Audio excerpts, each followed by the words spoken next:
नमस्कार, मैं दौलत शर्मा और आप देखना शुरू कर चुके हैं यूआईपी न्यूज।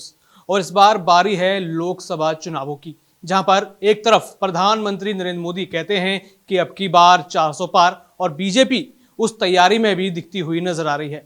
लेकिन दूसरी तरफ राहुल की जो न्याय यात्रा है उसमें भी लगातार लाखों लोग जुड़ रहे हैं। विपक्षी नेताओं की बात करें तो इंडिया अलायंस के कई सारे लोग उसमें जुड़ रहे हैं, लाखों की जनता जुट रही है और कई ऐसे मुद्दे हैं जो कहीं ना कहीं इन 5 सालों में मोदी सरकार को परेशान करती है। महिला सुरक्षा का मुद्दा बात करें, किसानों की बात करें तो उनका मुद्दा, और यहां पर जो भर्ती होती है, जो एग्जाम होते हैं, उनमें जो घोटाले चल रहे हैं, ये सारे मुद्दे हैं। लेकिन इस समय हम मौजूद हैं कलवाड़ी गांव में, जहां पर जानेंगे कि आखिर अब ग्रामीण इलाकों का क्या मिजाज है लोकसभा चुनाव 2024 को लेकर, और उनके गांव में इन बीते 10 साल या कह लीजिए 19 से 24 के बीच कितना विकास पहुंचा। जहां जहां पे जो ये किसान मौजूद हैं उनके खातों में कितना पैसा पहुंचा, जहां पे जनधन की बात की जाती है, जहां पे किसानों के फायदे की बात की जाती है। कहा जाता है कि ग्रामीण इलाकों में बिजली जाएगी, ग्रामीण इलाकों में सुविधा जाएगी, तो कितनी सुविधा यहां पर पहुंची आप देखेंगे। हमारे साथ यहां पर कई सारे जो हैं बुजुर्ग गांव के बैठे हैं। सबसे पहले सवाल उनसे करेंगे कि आखिर बीजेपी ने कितना विकास गांव तक पहुंचाया। यहाँ पर हमारे साथ मौजूद हैं, आपका नाम? मामन यादव। बीजेपी टारगेट कर रही है 400 का इस बार, लेकिन राहुल की यात्रा भी दम दिखा रही है। आपको क्या लगता है कि मोदी की गारंटी जीतेगी या फिर राहुल की यात्रा कुछ कमाल कर देगी? देखिए, आदरणीय नरेंद्र प्रधानमंत्री मोदी जी की गारंटी भी जीत रही है और भारतीय जनता पार्टी पूर्ण बहुमत से जीत रही है। 400 प्लस सीट आ रही है अब की बार, पूर्ण बहुमत से भारतीय जनता पार्टी जीत रही है।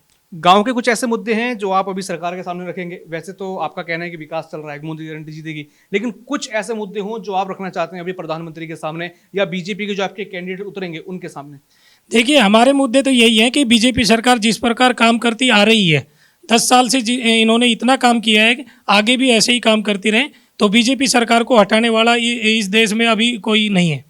आगे जानेंगे। दादा, कोई ऐसे मुद्दे हैं गांव में या फिर आपके आसपास क्षेत्र में जो चाहते हैं उसमें थोड़ा सुधार हो, क्योंकि ऐसा तो नहीं हो सकता कि सब कुछ ठीक हो, बढ़िया हो? ना जी, हमारे यहाँ सब कुछ बढ़िया चल रहा है। बाकी गांव की एक समस्या है कि इसमें सीवर लाइन का प्रावधान होना चाहिए, क्योंकि गांव में सीवर लाइन नहीं है। तो उसको अगर नरेंद्र भाई मोदी अगर सैंक्शन कर देते हैं तो गांव बहुत ही उनकी इज्जत करे। पिछले 10 सालों में आपने गांव से शहर या शहर से जो गांव हैं उनमें कितना बदलाव देखा, कितना विकास आपने अपने एरिया में देखा है? बहुत काफ़ी विकास हुआ है। गांव की गलियां भी पक्की हुई हैं, लाइट भी अच्छी आ रही है, सारे अच्छा काम हो रहा है, बढ़िया। पहले क्या हालत थी, अब क्या हालत है? पहले लाइट की बहुत बुरी हालत थी, समय समय पर बिजली कटती रहती थी, दिन में आती ही नहीं थी, और त्योहारों पर भी हमारे पे लाइट नहीं आती थी। और अब रोज़ाना बिजली 24 घंटे आ जो लाइट की मूलभूत सुविधा है वो आप तक आ रही है? आ रही है। पानी है, वो भी घर घर पानी पहुंचा हुआ है, और नई लाइनें डल गई, और गांव में पानी 24 घंटे उपलब्ध रहता है। दादा, एक मुद्दा लगातार यहाँ पर उठ रहा है कि किसान सड़कों पर हैं, और कहा जाता है कि अगर अन्नदाता सड़कों पर आ जाए तो यहाँ पर देश में भुखमरी हो जाएगी, या फिर एक अपमान है जो ये किसानों का कि सड़कों पर उनको आना पड़ा। तो कैसे देखते हैं, पूरी खेती बाड़ी इस गांव में होती है, तो किस तरीके से कि जो किसान हैं उनकी मांग क्या है, और किस तरीके से जो एमएसपी वाली बात चल रही है, क्या वो पूर्णतः सत्य है कि एमएसपी किसानों को नहीं मिल रही, किसानों के साथ अन्याय हो रहा है? नहीं जी, हमारे यहाँ सब किसान खुश हैं और सबकी फसल टाइम पे बिकती है, कि कोई एमएसपी का चक्कर नहीं है। हमारे यहाँ तो दोनों फसलें जो हैं, बाजरे की भी गेहूं की भी समय पर बिकती है, सरसों भी जो एमएसपी पे बिकती है। यहाँ पर और भी कुछ लोग हैं जो किसान हैं, जो यहाँ पर गांव में मूलभूत सुविधा पाने की कोशिश कर रहे हैं। यहाँ पर बात करेंगे दादा से। दादा, क्या देखते हैं जो किसान बॉर्डर पे हैं और आप भी यहाँ खेती करते हैं, तो क्या फ़र्क है? मतलब एमएसपी की जो लड़ाई लड़ रही जा रही है वो सच है, झूठ है? आप किस तरीके से इस पूरी लड़ाई को देखते हैं? क्या किसानों के खिलाफ है बीजेपी? किसानों के खिलाफ बीजेपी नहीं है। वहाँ जो भी ये बॉर्डर पे इकट्ठा हो रहा है किसान, ये किसान ना है, किराया का टट्टू है। ये कैसे कह सकते हैं आप? ये ऐसे कह सकता हूँ कि मैं किसान हूँ। किसान ने तो अपना खेत में काम तो फुर्सत ही नहीं है, वो जाएगा कैसे? हाँ भाई, पैसा ले लेकर ना धाड़ इकट्ठी कर रखी भाई। और ये है मोटी कंपनियां वाला का काम, खेलने बिगाड़न खातर अगर जो सरकार गिरे, कारण ये है। गांव में आपके मूलभूत सुविधाएं हैं, बिजली पानी ये सब है, या पिछले 10 सालों में बेहतर हुआ है या खराब हुआ है? वह सब बढ़िया सुविधा है, सब बढ़िया कमा खा रहे हैं। हम सिर्फ एक बात ने जाना, हाँ, नरेंद्र मोदी प्रधानमंत्री जी जो है वो है देश के लिए और कांग्रेस है अपनी जेब के लिए। कैसे, मतलब जेब कैसे भर रही है अपनी? वो तो आज 10 साल पहले कुछ भी ना करे 60 साल में कांग्रेस ने, जो आज 10 साल में मोदी ने कर दिया। मतलब जो जिस किसानों को आज राहुल गांधी सपोर्ट कर रहे हैं, क्या पहले उनकी तरफ से कुछ मिला है आपको, कांग्रेस की तरफ से? ना, उनकी तरफ से हमें कुछ नहीं मिला। ये हमने हर चीज़ की सुविधा मिल रही है। प्रधानमंत्री जी जो दे रहा है किसाना ने साल में 6,000 रुपया दे रहे, अपनो कुछ तो खर्चो खेती कमाए लगाने के डायरेक्ट खाते में आता है आपके? राइट खाता में आवे। और आज की डेट में भी जो है आने वाला है घंटा 2 घंटा के बाद। आज जो शाम ने रात ने 1 बजे मैसेज आया फोन के माए, कौन सो है वो याद तो ना है मेरे, कहाँ जा रहे हो आज मोदी, वहाँ ते जो है अलाउंस करेगो सबका खाता में जो है कितना ही करोड़ रुपया जो है खाता में डालेगा जमींदारा का। तो ये फाइनल समझे कि 24 में मोदी को लाने के लिए वोट करेंगे? भाई हम तो हम वो दिन लावण की ना कहते हैं 100%। 100%। हाँ, यहाँ पे पूछेंगे और भी लोग हैं। दादा, मोदी की गारंटी पर विश्वास है? खूब विश्वास है जी, कितना विश्वास है कि घणो बाहर विश्वास, निकलेंगे वोट देने के लिए उन्हें? घणो विश्वास है।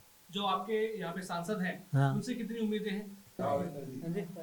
सांसद तो बदलता ही रहे, लेकिन हमारा इलाका को एक जानो पहचानो जो है देश को प्रेम, वो पूरा इलाका को जो प्रेमी है वो है राव इंद्रजीत। हाँ जी, वो ने जो यहाँ अपना इलाका में जितनी वे की कॉन्स्टिट्यूंसी में काम लगे है, कितनी MLA की सीट लगे है, उनमें मैंने हद जी तोड़ कर ना काम करवायो, जी तोड़ कर ना काम करवायो। जो ऐसी ऐसी चीज़ हमारा इलाका में लिया रहो है, जो ये भी प्रधानमंत्री जी शिलान्यास करके गए है वो है एम्स को, वो कौन सा काम है रे वो, ना भाड़ की माजरी गांव के माए जो कर गए हो, हम रैली में गया था। हाँ, तो देखा था प्रधानमंत्री? हमने तो वहाँ देखे तो को, लेकिन दूर से देखे हो, लेकिन हमने जो वह भीड़ देखी वहाँ रैली के माए, वह भीड़ का हिसाब से तो मोदी कई 100 हाथ की छलांग लगावे, वो इतनी भीड़ थी। भीड़ की यहाँ पे बात कर रहे हैं, लेकिन भीड़ तो हमने यहाँ पर जो राहुल की न्याय यात्रा है ना, जो न्याय लोगों के लिए मांग रहे हैं, कभी कहते हैं कि मणिपुर की महिलाओं के लिए न्याय मांग रहे हैं, कभी कहते हैं कि यहाँ पर किसानों के लिए न्याय मांग रहे हैं। जो न्याय यात्रा में जो भीड़ है कहीं ना कहीं वो भी दिखाती है कि अगर यहाँ पर 400 के पार बीजेपी का टारगेट है, लेकिन कहीं ना कहीं बीजेपी यहाँ पर कहीं ना कहीं झटका खा सकती है। और भी लोग हैं, उनसे पूछेंगे कि मोदी की गारंटी पे जाएंगे कि राहुल की यात्रा पर विश्वास है? मोदी की गारंटी 100%। राहुल गांधी कांग्रेस से क्या दिक्कत है? ना कोई दिक्कत नहीं, उन्होंने काम ही नहीं किया, ना करेंगे वो। अब भूखे हो रहे हैं, 10 साल हो गए बाहर, अभी वो अपनी जेब भरेंगे, पहले अपने रिश्तेदारों की भरेंगे। तो जो पिछली बार इससे 10 साल पहले जो आपने मौका दिया था, जो कांग्रेस आई थी, क्या उससे पहले भी आप बीजेपी को मौका देना चाहते थे? बिल्कुल दे, हमने तो मोदी को दिया था ये, क्योंकि ना तो कोई इसमें सरकारी नौकरियों में न्याय था, जो मंत्री तक चपड़ासी भी लगता था उससे कलम से लगता था। अब जो रियलिटी जो बच्चे हैं वही लग रहे हैं, टैलेंट बच्चे। अभी कंपटीशन है बच्चों में। जो आपके आखिरी सवाल करूंगा, जो आपके गांव के हालात हैं 2014 के बाद कितने बदले हैं? क्या उन हालातों के आधार पर वोट देंगे, या अभी कुछ परेशानियां ऐसी हैं जिनको आप ठीक कराना चाहते हैं? जितने भी गांव हमारे चारों तरफ लग रहे हैं, सब में पक्की सड़क का वो हो गया है, गांव टू गांव, और सारी गांव की गलियां पक्की है, सफाई ढंग से हो रही है, और क्या होना चाहिए।